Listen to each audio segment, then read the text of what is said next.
Into it with North Korea's latest threat to the United States. The regime has announced details of its plan to fire ballistic missiles into the sea near Guam. It's now specifying it will launch 4 intermediate-range missiles in the coming days to hit waters 30 to 40 kilometers around the U.S. territory. We now connect with our Kwon Jang-ho, our correspondent at the Unification Ministry in Seoul. So, Jang-ho, what more can you tell us? Good morning, Mark.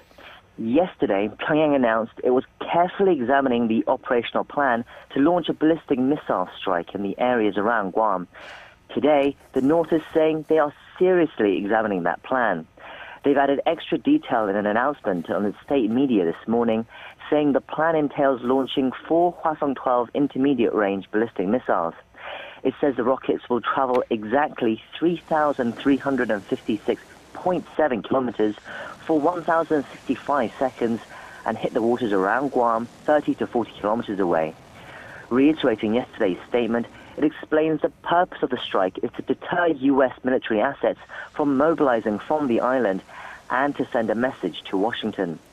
The rockets will also reportedly fly over Japanese territory, which we can expect Tokyo to not take lightly.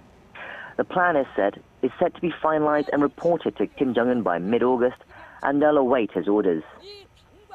Well, we'll have to wait and see whether this is just a hollow threat, of course. But we understand that the statement Pyongyang has given, they've given their response to President Trump's recent rhetoric, and it had some choice words for him.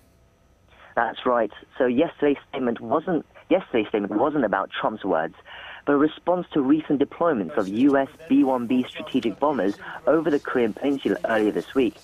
But today's statement is a direct retort to Trump's threats of fire and fury on Tuesday. Pyongyang has called it a load of nonsense and that he fails to grasp the gravity of the situation.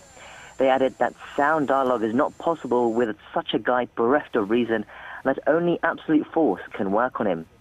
Despite U.S. officials trying to calm down the tone on Wednesday, it looks like this tit-for-tat rhetoric is set to continue. All eyes will be on Trump for his next response, and that includes Pyongyang, who concluded this morning's announcement saying they will keep close watch on the speech and behavior of the U.S.